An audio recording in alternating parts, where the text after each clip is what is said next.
नमस्कार दोस्तों, स्वागत है आपका स्टडीवेल चैनल में। तो आपने खबर अब तक पढ़ी होगी कि Supreme Court allows telecom firms 10 years for AGR dues. तो यहाँ पे सुप्रीम कोर्ट ने टेलीकॉम फर्म्स को यहाँ पे 10 साल दिए अपनी जो भी ड्यूज बाकी है वो गवर्नमेंट को दे पाए। तो आइए जानते हैं डिटेल में कि क्या होता है एजीआर और क्या डिसीजन दिया है सुप्रीम कोर्ट ने हाल ही में और क्या चल रहा है गवर्नमेंट और टेलीकॉम फर्म्स के बीच में। तो आप अगर मुझे फॉलो करना चाहते हो तो आप यहाँ पे मुझे इंस्टाग्राम पे फॉलो कर सकते हो या फिर मेरा टेलीग्राम चैनल को ज्वाइन कर सकते हो। वहाँ पे आपको इस वीडियो की पीडीएफ भी मिल जाएगी। तो आप यहाँ पे देख सकते हो लाइव इवेंट का आर्टिकल है कि सुप्रीम कोर्ट ने 10 साल दे दिए है staggered payments of AGR dues. तो बेसिकली स्टैगर्ड का मतलब होता है कि किस्तों में, अब जो टेलीकॉम फर्म्स है उनको अभी किस्तों में 10 साल में हर साल उनको किस्तों में यहाँ पे पेमेंट करना है गवर्नमेंट को अपनी जो भी ड्यूज बाकी है। तो यहाँ पे 1 सितंबर को यहाँ पे फैसला आया था सुप्रीम कोर्ट से ये। तो यहाँ पे बेसिकली एजीआर होता क्या है, तो एजीआर का मतलब होता है एडजस्टेड ग्रॉस रेवेन्यू। तो यहाँ पे गवर्नमेंट और टेलीकॉम के बीच में अभी क्या चल रहा है, तो यहाँ पे हमें 20 साल पीछे जाना पड़ेगा। तो 1999 में यहाँ पे टसल स्टार्ट हुई थी ये, जब यहाँ पे गवर्नमेंट ने न्यू सिस्टम लॉन्च किया टेलीकॉम ऑपरेटर्स के लिए, जो कि था रेवेन्यू शेयरिंग मॉडल। तो बेसिकली इस मॉडल में क्या था कि जो भी यहाँ पे अर्न कर रही है टेलीकॉम ऑपरेटर्स, तो उसका जो कुछ परसेंटेज है वो गवर्नमेंट को उन्हें देनी पड़ेगी एज अ लाइसेंस फी और स्पेक्ट्रम फी। पहले जो आप यहाँ पे देखोगे तो इसे ही एक प्रकार का एजीआर कहा गया, जिसे हम कहते हैं एडजस्टेड ग्रॉस रेवेन्यू। तो इसमें पहले उन्होंने 15% को रखा था जब ये स्टार्ट हुआ था, उसके बाद इसको 13% कर दिया और 2013 में इसको 8% पे कर दिया। तो यहाँ पे टेलीकॉम ऑपरेटर्स भी यहाँ पे मान गई और उन्होंने यहाँ पे एग्री कर लिया गवर्नमेंट के साथ। लेकिन यहाँ पे एक टसल चालू हो गई कि यहाँ पे जो रेवेन्यू होता है, तो उसी वर्ड से यहाँ पे एक टसल चालू हो गई कि रेवेन्यू मतलब क्या। तो यहाँ पे रेवेन्यू की एक पूरी डेफिनेशन यहाँ पे डिफाइन नहीं हुई थी कि आप यहाँ पे क्या कर रहे हो। तो इसमें यही एक प्रॉब्लम क्रिएट किया उसमें। और जो गवर्नमेंट है वो कह रही थी कि रेवेन्यू मतलब आप जो कोर टेलीकॉम से कमा रहे हो उसी के साथ जो आप टेलीकॉम सर्विसेज के अलावा जो भी सर्विसेज देते हो, जो भी आप कुछ कोई मतलब अगर आप कोई लैंड गिरवी लैंड मतलब आप कोई लैंड की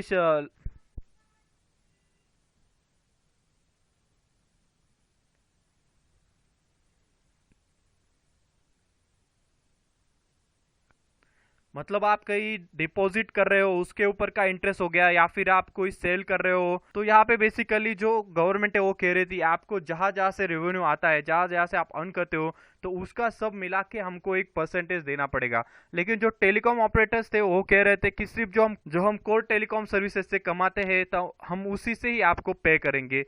तो यहाँ पे इसी के बीच में टसल चालू हो गई और 2005 में जो टेलीकॉम ऑपरेटर्स और गवर्नमेंट के बीच में ये जो टसल चल रही थी ये चली गई सुप्रीम कोर्ट में। तो उसके बाद क्या हुआ आपको पता है, हमारे कंट्री में जब भी कोर्ट में मामला जाता है तो काफी लंबा खींच जाता है। तो अभी हाल ही में 2019 में सुप्रीम कोर्ट में यहाँ पे अपना फैसला सुनाया 24 अक्टूबर 2019 को। तो उसमें यहाँ पे कहा गया कि जो टेलीकॉम ऑपरेटर से उनको यहाँ पे देना पड़ेगा, जो भी यहाँ पे वो रेवेन्यू अर्न कर रही है उसमें से ही उनको यहाँ पे देना पड़ेगा। मतलब कि जो गवर्नमेंट कह रही थी वही यहाँ पे सुप्रीम कोर्ट ने फैसला सुना दिया। तो यहाँ पे जब गवर्नमेंट की तरफ यहाँ पे फैसला आया तो यहाँ पे जो टेलीकॉम ऑपरेटर्स है उनको यहाँ पे काफी कुछ देना अभी पड़ने वाला था गवर्नमेंट को। तो और यही नहीं, ये मामला चल रहा था 2005 से। तो वहाँ तब से लेके अब तक जो भी यहाँ पे उनको देना पड़ रहा था, जो भी उनकी ड्यूज बाकी थी, तो यहाँ पे जो सुप्रीम कोर्ट है तो उन्होंने यहाँ पे कहा कि आपको उस पे यहाँ पे पेनल्टी भी देनी पड़ेगी अभी। और पेनल्टी के ऊपर भी जो आपने पेनल्टी ड्यू की जो पेनल्टी होती है उसको भी आपको देना पड़ेगा। मतलब कि एक इंटरेस्ट होता है पेनल्टी ड्यू पे, तो आपको सब कुछ मिला के यहाँ पे करना पड़ेगा गवर्नमेंट को। तो सुप्रीम कोर्ट ने यहाँ पे 3 मंथ्स दिए थे टेलीकॉम ऑपरेटर्स को ये सारा ड्यू जो है वो पे करने के लिए। तो लेकिन यहाँ पे क्या हुआ, तो ये रहा सारा जो डाटा जो सबको देना है गवर्नमेंट को। यहाँ पे आप देखोगे तो रिलायंस जियो को काफी कम देना है क्योंकि वो काफी नई थी यहाँ पे। तो यहाँ पे आप देखोगे तो कुल मिला के यहाँ पे सब मिला के 1,38,962 करोड़ यहाँ पे देना है टेलीकॉम ऑपरेटर्स को, गवर्नमेंट को। लेकिन आप अगर यहाँ पे देखो तो अगर यहाँ पे सही टाइम पे अगर टेलीकॉम ऑपरेटर्स यहाँ पे कर देते तो उनको सिर्फ यहाँ पे भरना पड़ता 34,783। तो लेकिन यहाँ पे आपको पता है कि जो पेनल्टी और पेनल्टी के ऊपर इंटरेस्ट था, इन सबको मिला के अब आंकड़ा चला गया है 1,38,962 पर। तो यहाँ पे काफी मतलब आंकड़ा बढ़ चुका है। आप यहाँ पे देख रहे होंगे कि टोटल में से 54% तो केवल सिर्फ वोडाफोन आइडिया और एयरटेल को देना है। तो यहाँ पे हमें ये सोचना पड़ेगा कि यहाँ पे जो टेलीकॉम ऑपरेटर्स है वो दे पाएंगे कि नहीं। क्योंकि अगर आप यहाँ पे इस चार्ट में देखो तो यहाँ पे आपको दिखाई दे रहा होगा कि वोडाफोन आइडिया पे यहाँ पे 1.2 लाख करोड़ का यहाँ पे लोन है।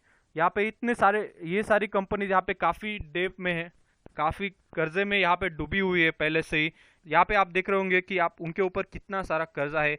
भारतीय एयरटेल पे आप यहाँ पे देख रहे होंगे कि 1.16 लाख का कर्जा है और बाकी कंपनीज का भी यहाँ पे दिया है। तो लेटेस्ट क्या फैसला आया है सुप्रीम कोर्ट से, तो कहीं ना कहीं गवर्नमेंट को भी पता था कि ये यहाँ पे नहीं दे सकती टेलीकॉम ऑपरेटर्स ये सब कुछ। तो यहाँ पे गवर्नमेंट ने भी यहाँ पे कुछ दिलदारी दिखाते हुए यहाँ पे सुप्रीम कोर्ट में गए। यहाँ पे टेलीकॉम ऑपरेटर्स का भी यहाँ पे कहना था कि कम से कम हम यहाँ पे 20 साल दीजिए ताकि हम यहाँ पे अपना सारा ड्यूज दे पाए और यहाँ पे हमारी कंपनीज हमें ना बंद करनी पड़े। तो यहाँ पे जो सुप्रीम कोर्ट है तो उन्होंने भी यहाँ पे 20 साल तो नहीं लेकिन 10 साल का टाइम दे दिया।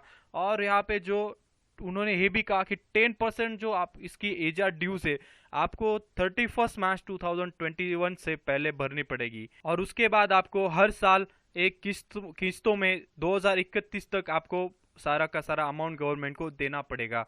और उन्होंने ये भी कहा कि आपको जो अपनी किस्तें हैं वो 7 फरवरी से पहले आपको गवर्नमेंट के पास जमा करनी पड़ेगी। और आपने अगर अपनी पेमेंट नहीं की तो यहाँ पे हम यहाँ पे इसको समझेगी कि आपने कंटेम्प्ट ऑफ कोर्ट किया है।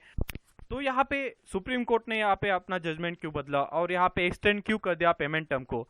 तो हमें इस बात के लिए समझना पड़ेगा कि यहाँ पे हमें पता है कि जो जियो नई आई है तो उसका तो काफ़ी कम ड्यू है, तो उससे तो इसमें कुछ फ़र्क नहीं पड़ने वाला।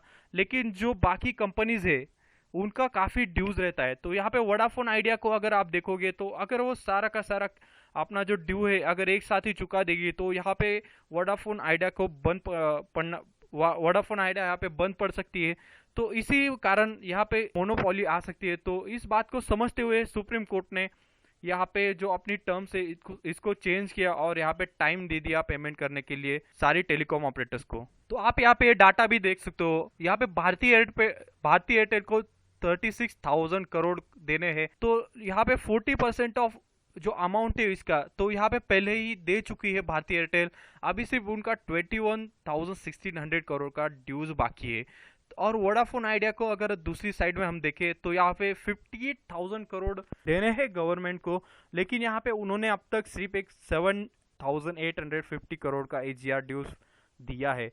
तो यहाँ पे सिचुएशन काफ़ी ग्रीम है। तो इसी कारण यहाँ पे सुप्रीम कोर्ट ने अपना जो फैसला है उसको यहाँ पे बदला है। और यही नहीं, जो टाटा टेली सर्विसेज थी यहाँ पे जो अभी यहाँ पे भारतीय एयरटेल को सोल्ड कर दी गई है उनको भी यहाँ पे आप देखोगे तो 14,819 करोड़ का यहाँ पे ड्यूज देना बाकी है।